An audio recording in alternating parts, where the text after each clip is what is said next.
पक्षाचे कार्यकर्ते त्याला कुठेही काँग्रेस या भारतभर काहीच राहिलं नाहीये। त्यामुळे अशी विकृती त्यांना सुचते, काय ती विकृती कार्यक्रम घ्यायचा, कोणाशी काय ती बोलायचं आणि ते धंदे करतायत, दुसरं काय ते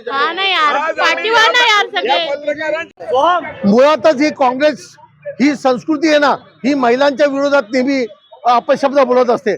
मागे त्यांनी आमच्या लाडक्या बहिणींबद्दल कोर्टात जा, इकडे जा, त्या लाडकी बहीण, आज या हर्षवर्धन सकपाळ हा जो नालायक माणूस आहे, ह्या माणसाने आयुष्यात कधी स्वतः निवडून नाही आलाय, हा नेहमी आयत्यावर बोका बसून आलाय। त्या बोका आमच्या आमच्या ताईंबद्दल, ह्या महाराष्ट्राच्या आदरणीय मुख्यमंत्री ताई आहेत सुनेत्रजी पवार, ज्या आमच्या माते समान आहेत, त्यांच्या विरोधात त्याने जे आज वक्तव्य केलंय ते चुकीचं वक्तव्य आहे।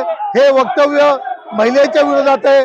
त्याला सांगावं, तू ये या सुवादेशाची सामना कर, मी आमच्या ताईंकडे काय जातोस।